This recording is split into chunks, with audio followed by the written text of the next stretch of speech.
I bought this Wharram Pahi 42 Project Catamaran this year, March 2023, and it's my goal to turn this boat into an ocean going vessel. To do that, I'm going to have to make sure that I have strong chain plates, strong chain plate backing plates, and all sorts of rigging bits and bobs made from stainless steel. And if I want to do that myself, I'm gonna have to learn how to weld. So in this video you're gonna see me get my first ever welder and learn from scratch, and also I get a lot of advice from my dad and my uncle who's a professional welder. So I hope you enjoyed the video. Merry Christmas.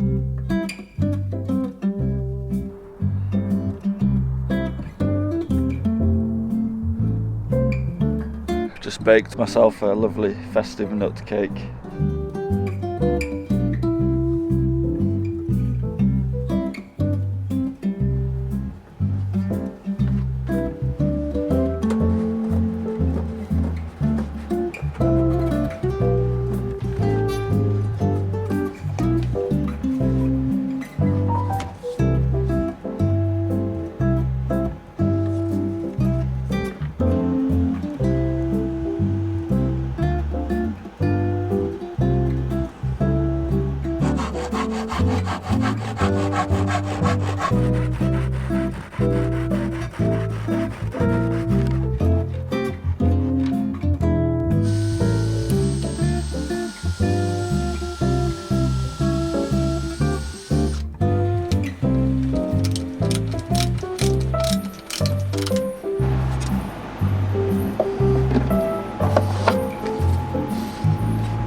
How's progress, Bass? Good, good.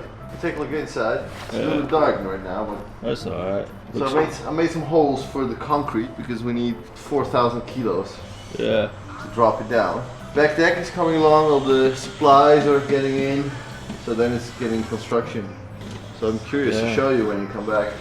Yeah. And it will probably be a big update. It's going to be like 2 months away. 2 months? So, yeah, a month and a half, something like that. So then I'll be finished. Yeah. Well, then the hood is only going to come off in thinking April or something, so we can use it as a harbor bar. You'll be tempted to keep the lid on, and then you can just have it as a. There will be one day that I'll make one just for fun. But this will be pretty cool. Yeah. Bass was kind enough to donate some of his leftover stainless, so the whole top of these lifeboats will come off, and there's so many little fittings, and it's proper 316 stainless steel. So yeah, really generous of him. And yeah, like I said, I'll be back in a month and a half, 2 months. But yeah, loads of stuff that we can be doing while I'm away. Chain plate backing plates, which you'll have seen we were making a template for that, and the steering system, and also a few other little things, stuff that I can get busy with. My brother's getting married in February, so I'm just going to stay in the UK for that and take a long, much needed break. We're also going to look at getting the mast foot machined on the bottom side because it was a bit warped. That was actually an idea given to me by someone who commented, said that it could be machined. So yeah, thanks for whoever commented that. It was a genius idea.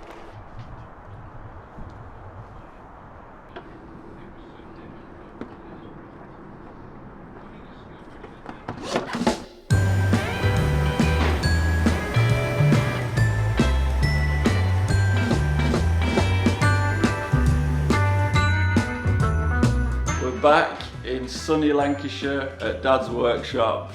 It's great to be back. We've been back for a week or so now, and yes, we've got a welder, and we are gonna eventually weld up these backing plates, which will go to a bulkhead now for the main cap shrouds. These are going to be under a lot of stress, so putting it to a bulkhead is going to give me a lot of reassurance. and also I'm going to be adding more shrouds, intermediate shrouds, lower shrouds, and they also need backing plates for the chain plates there also. So we've got the welder. I have zero welding experience, and I guess today we're just gonna set up the welder and just do a few practice runs, have a little test, see what it's like. Also, learning how to weld is gonna be super useful for things like solar arches and if I make a bimini top. Let me talk you through the welder and what I've got and why I've got it. There's a lot of options, but I got this one because it's very compact. You can use it with and without gas. It also has the option of using a TIG torch, which I probably won't really be using. I'm mostly interested in MIG for now, and also you can arc weld with it as well. It's not the most powerful one, but it's going to be perfect for sort of 2mm, 3mm, 4mm steel. Whether it's going to be enough for these chain plate backing plates, we'll see. Dad also has much larger and more powerful welders as well if we need to do that here, but when I take this back to the boat it's going to be super handy for obviously future welding.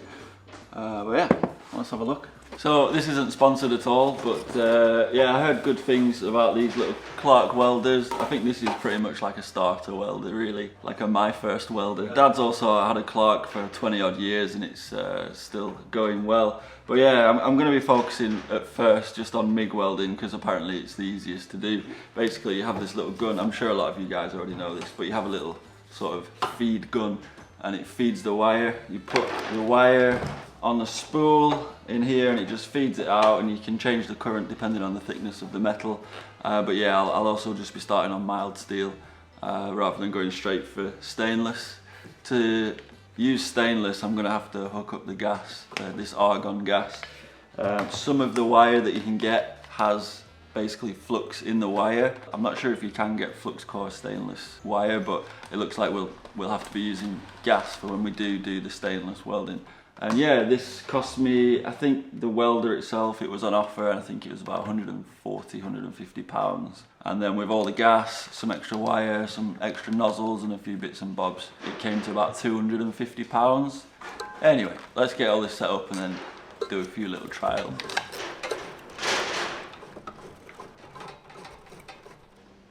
I think it got to the end. Yeah. Alright, there it is. There it is.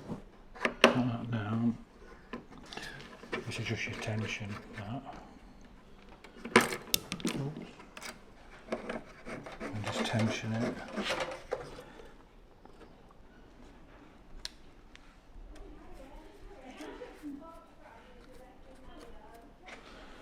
And pull that shroud on.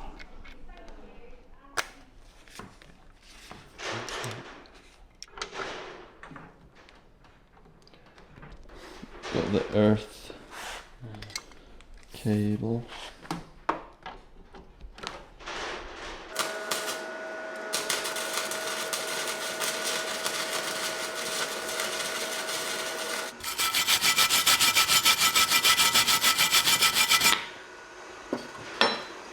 Yeah, not bad. Like you say, if the metal's not best quality, but yeah, once we've got rid of the Spattering. yeah, it just makes it look ugly, doesn't it? So we've just been butt joining little bits of metal. That was pretty much my first weld. We've just been getting used to the settings, or trying to get the settings right, but we are getting a lot of spatter. Whether that's the settings, we need to fine tune them. We're also wondering because the metal that we're using is not very clean, and also we're using flux cord wire. Could be that.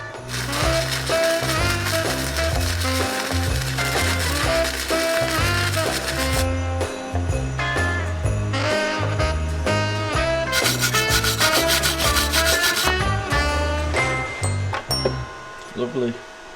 So we're just going to hook up the gas. You need a little regulator. See if using gas is any different. Because it tends to run off otherwise. Yeah, that unravel. Yeah. I know that because I read the instructions. This wire has the flux inside the wire, which well, it basically creates a shroud. Which, what does it do, Dad?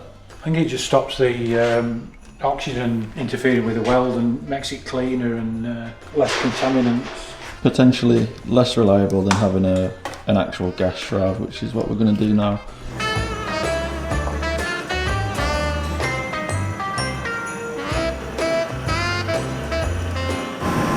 So the gas comes through here. Yeah.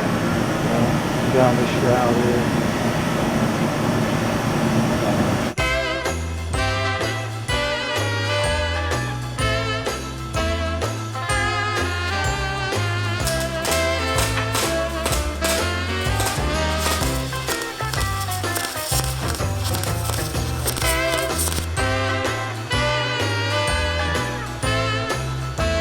So we're going to try some stainless steel. We're going to change out the gas to argon gas, even though this mix will probably be okay. But we'll put the argon on and then see how that goes. So these are some cut-offs of 316 stainless steel. Dad's just done a little trial. I'm going to try and join this up here.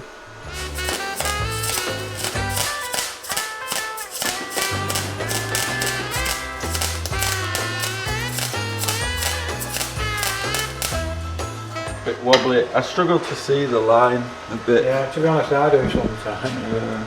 So it's not bad, but yeah, I struggle to see where I'm going, so I've gone a bit wobbly, but that's pretty decent. So if we adjust the helmet to the helmet, what do you call that? Welding mask. Welding mask. If we adjust that, we might be able to see a bit better.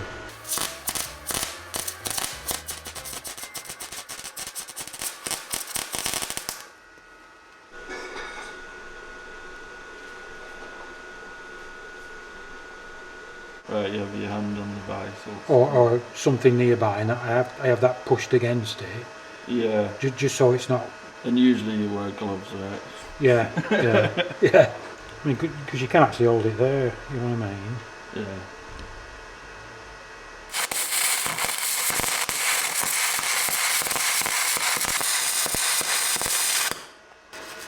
That's pretty darn good, that. There you go. That's alright, that might, yeah. I bet when you've cleaned that up... I look decent. That looks decent, right?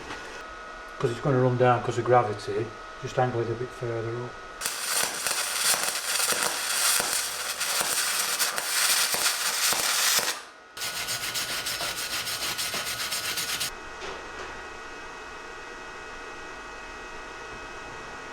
So I'm going to test the strength of it. I'll do it the other way, Mark, against the visor. Like that.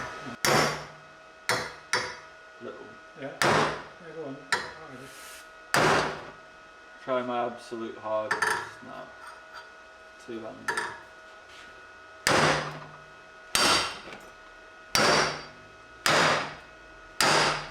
No chance.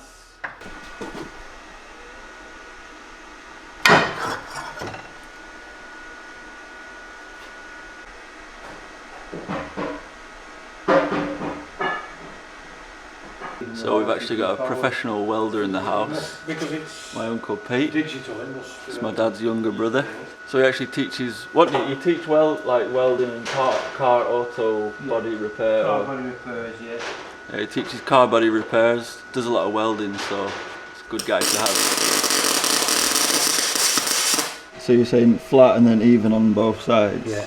Any tips to get it flat and even on both sides? Yeah, you just got to be nice and steady, keep in the centre there. Obviously you can weave slightly but not too far, and don't go too quick. You just go to the right speed, which will just take a bit of practice really. You want to keep yourself about 5 or 6 mil away from it, and you want to keep your gun at this sort of angle, and then you want to be going, so if you're starting there, if it's cold, because it'll be cold, just start back slightly, work your way forward, just slightly weaving at this sort of speed. Right. You get to the edge, but just make sure you're comfortable and lean on your arm like that, and keep that gun at that angle like that. So you better do a bit of a dry run first to make sure that you can get there on and you're comfortable. Yeah. And then you're away you go. I'll do it just a run on top of there, and then you do one next to it in a similar fashion, and then you can go on to that one then. So it'll be easier than that because it's just flat and you're not going anywhere. It's just getting the right speed and the right angle. Quite a good welder. Yeah, we did. So that one was Pete's, and then I did that one after. Well, it's just cold there, so it's just sat on the top there. But once the metal's heated up, it's starting to flow when you get down to there. And you were just saying I kind of, rather than move the torch at a consistent angle, I sort of started to pivot at the end a little bit. You're going to try and keep the torch so it's kind of at this sort of angle, and then keeping it nice and steady at the same distance all the way along, really, like that, rather than like going like that. So you keep the same distance at that sort of angle, about 5 or 6 mil away from the panel. Right, got it. Are you learning as well, Dad? Yeah, I'm always up for learning. Lots of learning to be done. Learning from your little brother. Yeah.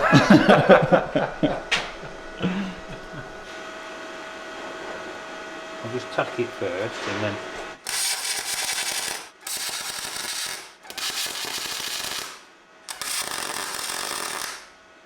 So with that there, same thing on that. I would put this hand there, this on there. Get yourself comfortable, and then you kind of you're weaving it up and down slightly. Right. You're better really if you can get some light, so you can really see what you're doing. That torch.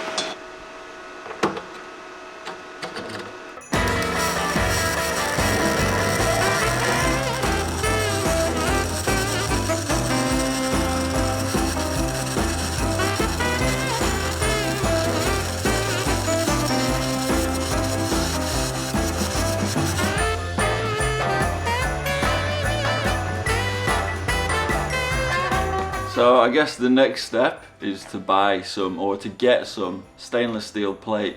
The stuff that we got from Bass was 3mm.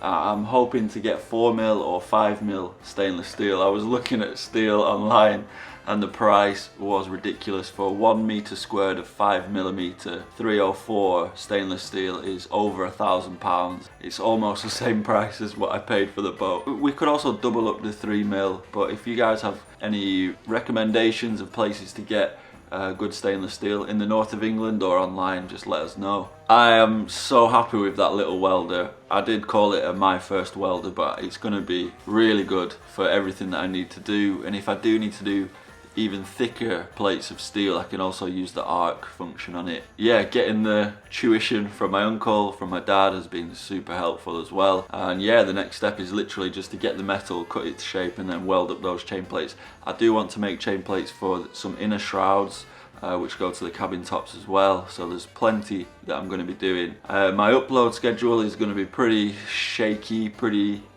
inconsistent. Hopefully in January, maybe 1 or 2 videos then. So if there's any experienced welders, don't be shy, let me know your advice, your criticisms in the comment section. And I hope if anyone who's watching this who's never done welding can actually see how accessible it is, how easy it is to get into.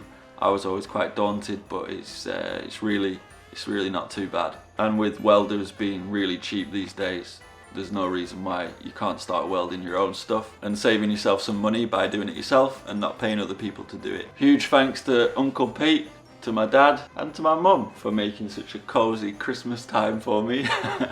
And yeah, thank you so much to everyone, you know, just for watching, just for commenting, engaging, but also a huge thanks to people who donate through PayPal, Coffee, Patreon. Super thanks. Like, it's humbling actually. I'm just so grateful. You're obviously enjoying the videos and I really appreciate you showing that through financial support. Don't want to make people feel bad by not giving financially. Just by watching is absolutely great. I appreciate it. So thank you very much everyone. And Merry Christmas and a Happy New Year. All the best. Bye bye.